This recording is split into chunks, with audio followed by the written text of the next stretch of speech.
नमस्कार, बंगाल तंत्र साधना में आप सभी का स्वागत है। आज मैं आपको एक उच्चिष्ट गणपति, बहुत सारे लोग ने पूछा था उच्चिष्ट गणपति जी का जो यंत्र आप दे रहे हैं तो उसको आप जागृत कैसे कर रहे हैं। बहुत सारे लोग ने पूछा भी है कि एक वीडियो आप उसका बना के दीजिए, तो ये उसी का एक वीडियो है। ठीक है, तो पहले तो मैं ये बताता हूँ कि उच्चिष्ट गणपति है कौन, गणपति जी से इनका क्या डिफरेंस है, उच्चिष्ट क्यों है ये। ठीक है, जो भी लोग साधना करते हैं अगर वो उच्चिष्ट गणपति जी की साधना पहले कर ले, ठीक है, तो इससे क्या क्या फल मिलता है शॉर्टली बताता हूँ। बहुत जगह में बहुत डिस्क्रिप्टिवली मतलब बहुत बड़ा करके बताया होगा। तो ये एक ऐसी शक्ति है जो गणपति जी का एक उच्चिष्ट रूप है। ये साधना अगर आप सिद्ध करते हैं तो कोई भी साधक अगर अपना साधना कहीं पे खंडित हो जा रहा है, सोचिए आप 11 दिन का साधना है या फिर आपका 21 दिन का साधना है, अब 5वां दिन या 6वां दिन या फिर 8वां दिन आपको कहीं इमरजेंसी के लिए किसी का कुछ हो गया हो तो आपको जाना पड़ रहा है, तो फिर आपका तो मेहनत बेकार हो गया। तो इससे क्या होता है, उच्चिष्ट गणपति के यंत्र से आप कुछ दिन के लिए साधना को मतलब बंद कर सकते हैं। ठीक है, और या फिर आप कहीं दूसरी जगह जाकर भी वो साधना को कंटिन्यू कर सकते हैं। तो ये उच्चिष्ट गणेश जी की साधना का सिद्धि के बाद ही उनका मंत्र का इस्तेमाल करके ये हो सकता है, क्योंकि वो सिद्धिदाता है। और दूसरी बात जो है, अगर कहीं पे ब्रह्मचार्य टूट जाता है तो फिर सोचिए अगर आपने 11वां दिन साधना कर रहे हैं या फिर 10वां दिन आपका ब्रह्मचार्य टूटा तो आप जो है 9वां दिन तक आपका साधना काउंट होगा और उस दिन एक चीज़ें करना होता है उस साधना मंत्र से, उच्चिष्ट गणपति मंत्र से, तो वो दिन काउंट नहीं होता है। उसके बाद में आप धीरे धीरे वो कर सकते हैं। तो कुछ कुछ चीज़ें होती हैं जो उच्चिष्ट गणपति मंत्र से या गुणगुरी साधना से आपको फल मिलता है। जैसे आपका साधना स्थल घर पे उस हिसाब से नहीं है जो साधना स्थल होना चाहिए, तो उच्चिष्ट गणपति जी की अगर मूर्ति स्थापित करते हैं या यंत्र को स्थापित करते हैं, ठीक है, तो फिर जो है उनको जागृत भी करना है। तो उससे क्या होगा, आपकी साधना स्थल परिवर्तित हो जाती है। वो साधन मतलब वो जो स्थल है वो साधना स्थल में परिवर्तित हो जाती है। तो ये सब चीज़ें उनको मिलता है। जो भी लोग इस यंत्र को साधना के लिए नहीं नॉर्मल घर पे रखना चाहते हैं बिल्कुल रख सकते हैं। इससे लक्ष्मी जल्दी अट्रैक्ट हो जाती है। बिजनेस में जगह में रख सकते हैं। ठीक है, तो मैं तो कहूँगा गणपति जी का नॉर्मल मूर्ति से ज़्यादा आप उच्चिष्ट गणपति जी का मूर्ति रखिए। उनका ही एक ये पावरफुल रूप है। बस इनका एक पूजा करवा दीजिएगा घर पे ब्राह्मण को लेकर, या फिर आप खुद भी कर सकते हैं। और इसका पावर आप देखिएगा। बस जो यंत्र मैं देता हूँ सभी लोगों को देता हूँ, जिनको भी ये यंत्र चाहिए होगा बिल्कुल आप कांटेक्ट कर सकते हैं। आपको जो है उस हिसाब से कमी खर्चे में ये तैयार करके दी जाएगी। बस आपको घर पे जाके पूजा करना है। पूजा कैसे करना है घर पे आप खुद ही कर सकते हो, विधि विधान में अभी इस वीडियो में दे रहा हूँ। ठीक है, वैसे ये जो है अगर आप जो गणेश चतुर्थी होता है ना वहाँ पर भी होता है, बहुत सारे लोग उस टाइम पे भी करते हैं, या फिर आप नॉर्मल मंगलवार के दिन ये जो काम है वो करवा सकते हैं।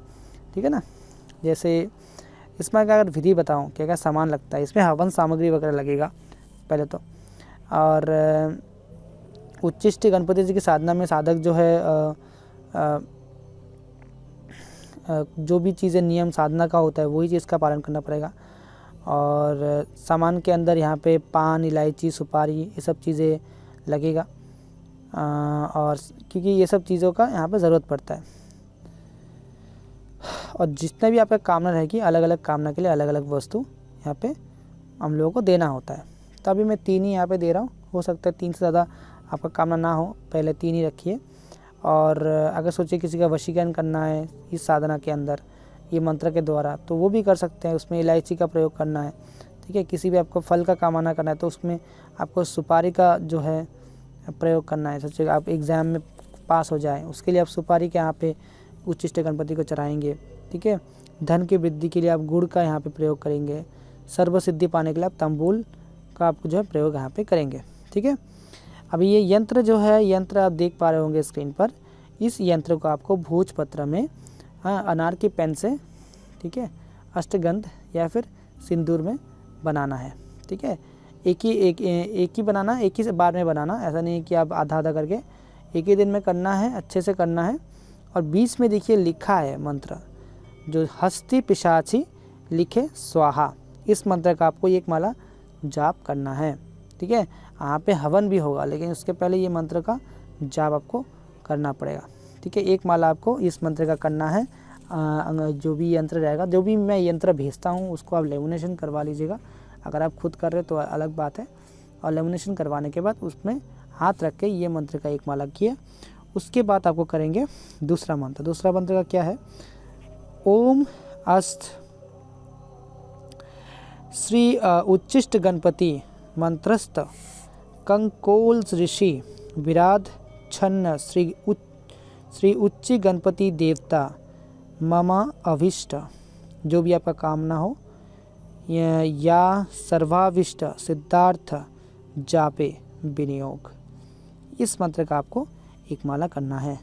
इसमें हर बार इस मंत्र का पाठ करने के समय जहाँ पर भी मैंने कामना लिखा हुआ है वहाँ पे अपना कामना बोलना पड़ेगा हर बार, ठीक है। ये आपको 108 बार पढ़ना है इसका भी। उसके पास न्यास है, इसका आपको 11 बार जाप करना है। न्यास को मैं बता रहा हूँ। ओम अस्त श्री उच्चिष्ट गणपति मंत्रस्थ कंकोल श्रीषि नमः श्रीश विराट छंदेश नमः मुखे उच्चिष्ट गणपति देवता नमः हृदय सर्वाभिष्ट सिद्ध्यर्थ जापे विनियोगाय नमः सर्वागे। ऐसा आपको कहकर निर्दिष्ट अंगों पर आपको हाथ लगाना पड़ेगा। ये अलग अलग अंगों के लिए है, ठीक है। 11 बार पढ़ना है टोटल। और आपका अलग अलग अंग है, जैसे आँखों में हाथ लगाया, कानों में, ऐसे करके पंच इंद्रियों में 5 बार लगेगा। और उसके बाद बॉडी में हाथ रख के और एक्स्ट्रा 6 बार करना है, ठीक है। टोटल 11 बार इसका जाप करना ही करना है।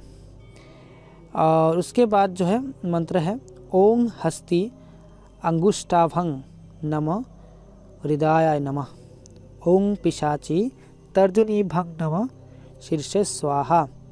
ये अलग अलग अंगों में जब हृदयाय नमः बोलेंगे तो ये आपका हृदय में हाथ जाएगा, ठीक है।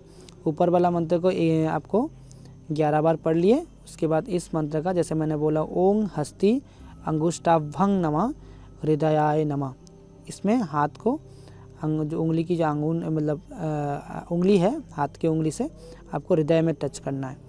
उसके बाद ओम पिशाची तर्जुनी भाई नमः शीर्षे स्वाहा, ठीक है। तर्जुनी उंगली से शीर्ष में आपको टच करना है। उसके बाद ओम लिखे मध्यमा भंग नमः शिखाए वष्टंग, ठीक है। मध्यमा उंगली से आपको शीर्ष में टच करना है। उसके बाद ओम स्वाहा अनामिका भंग नमः कबूचाए हुम, ठीक है। उसके बाद अनामिका उंगली से करना है। उसके बाद ओम हस्ते पिशाची लिखे कनिकाष्टभंग नमः नेत्राय वोपट, आपको छोटा जो उंगली है कनिष्ठ उससे नेत्र को छूना है। ओम हस्ते पिशाची लिखे स्वाहा करतल करो पिष्टाभंग नमः अस्त्राय फट, ठीक है। तो फिर आपका जो कर का तल है ना उससे आपको जो है टच करना है, ठीक है। तो ये आपका सर पे टच करना है। तो ये है, इसको एक एक बार करके आपको करना है। उसके बाद ध्यान मंत्र है। ध्यान का मैं बता रहा हूँ। रक्त वर्ण त्रिनेत्र चतुर्भुज पाश अंकुश मोदक पात्र तथा हस्तित दंत धारण किए हुए उन्मुक्त गणोशाजी का मैं ध्यान करता हूँ। कृष्ण चतुर्दशी में ये आपको करना है। बेसिकली जब ये पूजा होता है उस टाइम पे, जैसे गणेश चतुर्थी होता है, कृष्ण चतुर्थी होता है, तो इस टाइप के समय में ही मैं बोलूँगा अगर आपको इसका विधि विधान से पूजा करवाना चाहते हैं बिल्कुल करिए। और या फिर विधि में वही लिखा है, और नॉर्मल अगर आप करते हैं तो भी कर सकते हैं।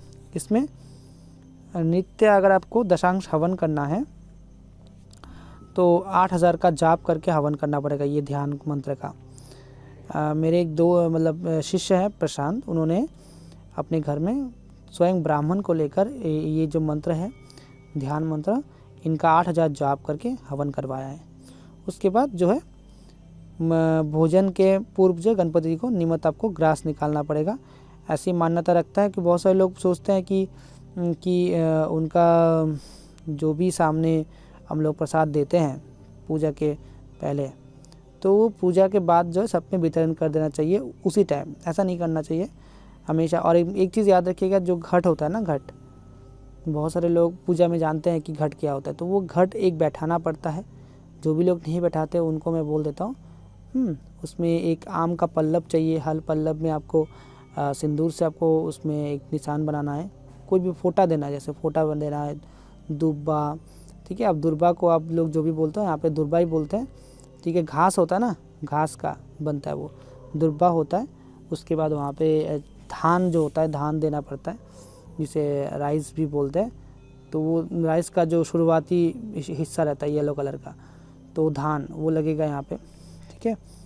चावल भी बोलते हैं बहुत सारे लोग। तो वो देना होता है, देखिए वो घट को प्रतिष्ठित करना होता है और घट के बाहर की तरफ स्वस्तिक साइन लगाना होता है। तो वो होता है उच्चिष्ट गणपति का घट, और उसको आप जिस दिन पूजा कर रहे हो उस दिन हिला नहीं सकते आप। दूसरे दिन आपको उसको थोड़ा सा अनुमति लेके टच करके थोड़ा सा हिलाना है, उसके बाद आपका काम हो जाता है, ठीक है। ये हो गया। बाकी आपका जब हवन बन जाए उस दिन, हवन अगर कंप्लीट हो जाए तो आपने हवन किया, हवन के बाद आपको बलि देना है हवन में। वो कैसे करना है, आपको छोटा सा नींबू लेना है, नींबू, ठीक है। नींबू में बलि का मंत्र मैं बता रहा हूँ। गंग हंग कलोंग लोंग उच्चिष्ट गणेशाय महायक्षाशायं बलि। मैं मंत्र फिर से बता रहा हूँ। गंग हंग क्लोंग ग्लोंग उच्चिष्ट गणेशाय महायक्षाशायं बलि, ये मंत्र है। इस मंत्र को आपको 11 बार जाप करके बलि देना है, ठीक है। उसके बाद जो है उस यंत्र का, जो भी यंत्र का सामने आपने रखा था, वो यंत्र को गणपति जी के नीचे, मूर्ति के नीचे रख देना है। एक दिन तो रखना ही होगा, उसमें हिला नहीं सकते हैं, ठीक है। उसके बाद जो है दूसरे दिन आप उस मंत्र को अनुमति लेके इस्तेमाल कर सकते हैं। ये पूरा विधि था उच्चिष्ट गणपति जी का साधना में। बहुत सारे लोग पूछते हैं कि उनका यंत्र को कैसे जागृत करें, तो ये पूरा जागरण विधि था। ऐसे करके जागरण करने के बाद ही आप जो है साधना में उसको इस्तेमाल में लीजिए, ठीक है। तो यही है।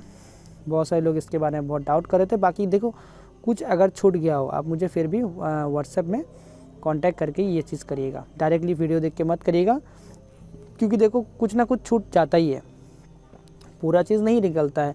मेरे दिमाग में हो सकता है कुछ चीज़ें में पॉइंट छूट गया है, तो आप जो है व्हाट्सएप करिएगा या कॉल कर लीजिएगा, पूरा बता दूंगा। जो भी लोग यंत्र लेंगे उनको पूरा डिटेल दिया जाएगा, ठीक है। तो आज के लिए इतना ही। अपना ख्याल रखिए। जय माँ काली।